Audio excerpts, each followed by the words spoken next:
forget to subscribe my channel Hang Duk Mana. Sas. Assalamualaikum, selamat datang lagi ke channel Hang Duk Mana. Mari kita dengar respon Iswati Murni tentang isu SPM bongkar kata projek bekal baja bernilai 1.8 bilion. Saya bercerita sikit. SPM membongkar kewujudan kata dalam pengagihan dan pembekalan kontrak baja padi di sebuah pertubuhan di bawah kawalan sebuah kementerian dilanggarkan bernilai 1.8 bilion. Kejap mari kita dengar respon detail. Iswati Murni dia akan tak komen macam biasa. Kan, dan dalam menyentuh tentang kita kata melawan ni tuan-tuan, bahawa ni kartel baja eksekutif pemasaran syarikat tak aktif di Reman.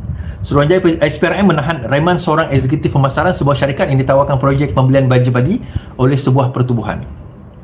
Perintah Reman selama 4 hari sehingga 2 November itu dikeluarkan Magistrate Irza Zulaika Roharudin terhadap suspek setelah SPRM membuat permohonan tersebut di Mahkamah Magistrate Putrajaya. Menurut sumber, lelaki berusia 30 tahun itu ditahan bagi membantu siasatan ketika memberi keterangan di ibu pejabat SPRM lewat petang semalam.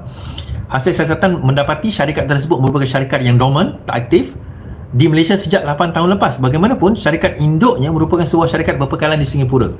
Syarikat terbabit telah menerima kontrak pembekalan baja berjumlah 15,000 tan. Company Singapura ni tuan-tuan, atau lebih kurang 60 juta ringgit pada bila? Tahun 2022. Meaning to say, kontrak itu dia masuk sebelum 2022 lah, 2021 mungkin, atau awal 2022 zaman Perikatan Nasional.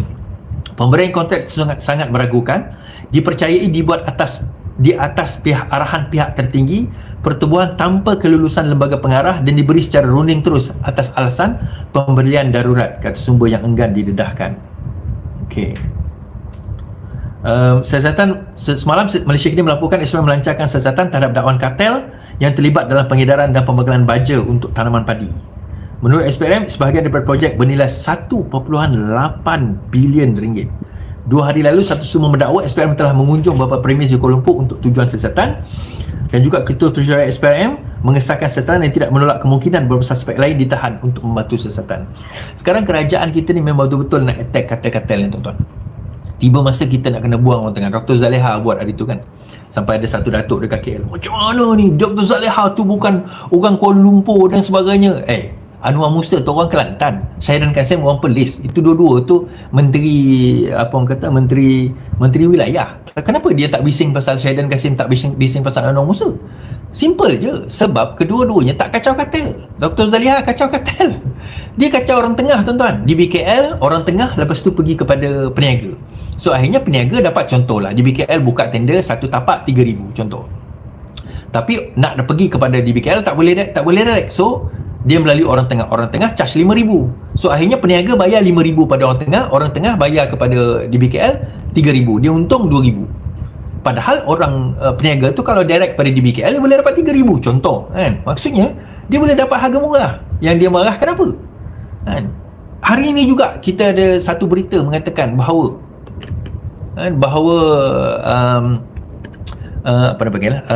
Pasti pula sekarang ni Jabatan Buruh telah pun menghantar surat kepada Pasti untuk mereka pergi ke semua Pasti di seluruh Malaysia bagi meninjau bagaimana Pasti diuruskan oleh manajemen Pasti. So one by one kerajaan cuba membongkar, memastikan bahawa perkara-perkara sebegini tidak berlaku. Ini kita sokong. Ini kita pastikan bahawa benda ni memang kita sokong. Kita nak pastikan negara ini negara yang menjadi negara yang lebih baik, dan ini merupakan usaha kita selama puluhan tahun. Ini yang kita bawa dahulu, ini yang kita usahakan dahulu. Mercun dah sekarang ni. Pertama sekali tahniah pula, Happy Deepavali. Selamat menyambut hari Deepavali kepada siapa sahabat-sahabat, kawan-kawan yang menyambut Deepavali 31 Oktober. Maksud 31 Oktober kan, hari menyambut Deepavali dia kita ucapkan. So balik pada cerita tadi. So kita memang dalam usaha untuk nak memastikan bahawa kartel-kartel ini tak lagi berkuasa. Tuan-tuan, kalau kita fikir logik, kenapa harga barang terlalu mahal, kenapa ekonomi tidak berkembang dan sebagainya, ini salah satunya lah kartel ni. Kemudian satu lagi, bagaimana setengah-setengah orang menggunakan, contoh macam Pasti saya sebut tadi kan, menggunakan kononnya sukarelawan untuk menindas pekerja.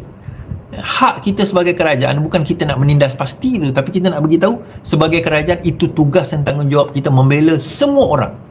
Sebuah imam dia orang PAS ke, dia orang PKR ke, dia orang tak ada parti ke, asalkan dia orang Malaysia, dia warga negara Malaysia ataupun bukan warga negara Malaysia tetapi bernaung secara sah di dalam negara kita, maka hak menjadi hak dan kewajipan kerajaan untuk melindungi mereka.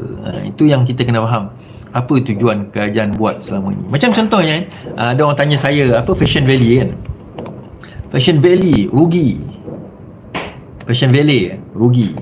Di bawah Khazanah. Fashion Valley rugi 40 juta dia kata di bawah Khazanah. Dan dia telah dikatakan Fashion Valley Fashion Valley whatever. Fashion Valley telah rugi berjuta ringgit selama bertahun-tahun sewaktu diambil alih oleh Khazanah. Around 2018 Khazanah dan PNB telah melabur sekitar 47 juta ringgit di dalam Fashion Valley. 47 juta ringgit di dalam Fashion Valley, dan bila dia berjual pada tahun 2024 mereka hanya menerima kira-kira 3.1 juta. Kerugian dalam penjualan saham sangat minimum berbanding keseluruhan perolehan yang dicanangkan oleh Khazanah dan PNB pada tahun berkenaan katanya. Menurut MOF, pandemik telah memberi kesan yang teruk terhadap perniagaan Fashion Valley. Pada 2018 Khazanah melabur 27 juta manakala PNB melabur 20 juta bagi memiliki saham minoriti dalam Fashion Valley. Pada tahun 2023, NXBT Partners menawar diri untuk mengambil alih pegangan Khazanah dan menyuntik modal yang diperlukan syarikat itu. Tawaran tersebut diterima oleh semua pemegang syarikat. Tambah MOF, penjualan saham adalah tindakan bertanggungjawab Khazanah yang memberi laluan kepada pelabur strategik untuk terus membantu syarikat. Ini bagi saya sangat diplomatik punya ayat dah, tuan-tuan. Kita kena tanya soalan, siapa yang bersetuju untuk nak beli Fashion Valley pada tahun 2018? Dan dikatakan bahawa antara yang ada share dalam Fashion Valley adalah Tun Mahathir dan juga Azmin Ali. Dikatakan. So kalau kita fikir secara logiknya, kenapa tiba-tiba PNB dan juga Khazanah very interested dengan sebuah syarikat yang we don't mind, tapi is it really giving something yang positif kepada syarikat, kepada perniagaan?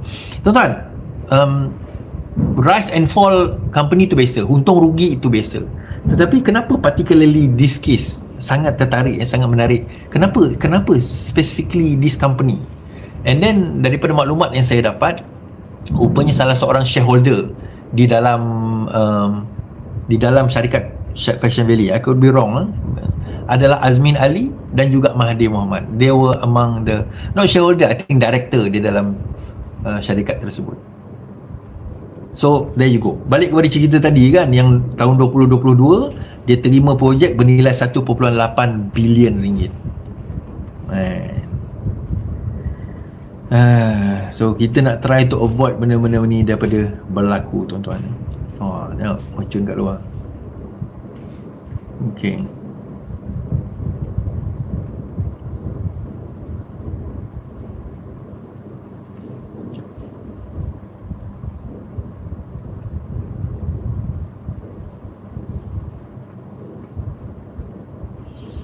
Okay.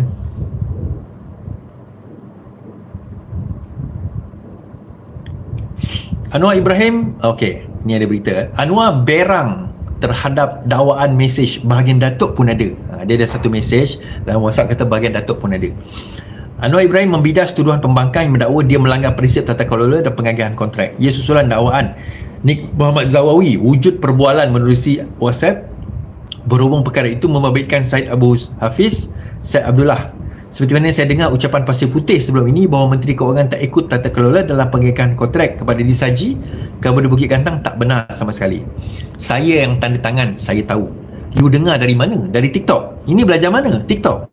Seorang pula dari WhatsApp tak tunjuk fakta. Tapi tak pergi belajar. Kalau sebut baca Quran, baca hadis, sanadnya mana? Kata Anwar waktu sesi pertanyaan. Sidang Dewan tegang apabila Nik Muhammad Zawawi mendakwa dia mendapati wujud perbualan menerusi WhatsApp antara Syed Abu Hussein berkaitan tender pembekalan makanan tentera Keselamatan Angkatan Tentera Malaysia. Dia mendakwa dalam perbualan dengan seorang pegawai itu terdapat bahagian yang menyebut bahagian Datuk pun ada. Katanya seolah memperlihatkan hujuran elemen rasuah. Nik Zawi terlebih dahulu membagikan isu berkenaan pemberian tender pembekalan makanan ATM antara syarikat yang dikaitkan Syed Hussein dengan syarikat Felda disaji Sdn Bhd. Bagi saya mudah je. Di samping sebut di dalam parlimen, saya sarankan supaya Zawawi pergi buat laporan SPRM. Dikemukakan kepada SPRM. Kita tak ada masalah, tuan-tuan. Kita tak ada masalah kalau sekiranya benda itu dibawa dan dikaitkan, dan kalau sekiranya perlu untuk nak dituduh. Kan, kita nak takut apa? Kalau sekiranya betul ada dakwaan tersebut, pergi buat pertuduhan tersebut, bawa bukti tersebut, biar apa orang kata perkara itu berlaku. Beberapa siri pembongkaran yang dilakukan SPRM dalam tempoh 2 hari ini sekitar Kuala Lumpur, termasuk di Ibu Pejabat Pertubuhan Kementerian dan 9 syarikat yang mendapat projek berkaitan. Menurut sumber, projek di bawah kementerian ini berjumlah 1.8 bilion dianugerahkan kepada Pertubuhan Tawabit bagi tempoh 30 bulan bermula 2001 hingga 2003. Pertubuhan Tawabit bertanggungjawab untuk menghasilkan baja padi dan mengedarkan kepada pesawah di seluruh negara melalui pejabat pertubuhan di peringkat negeri masing-masing. Kita mai terus menyokong kerja. Apa dan dapat Assalamualaikum.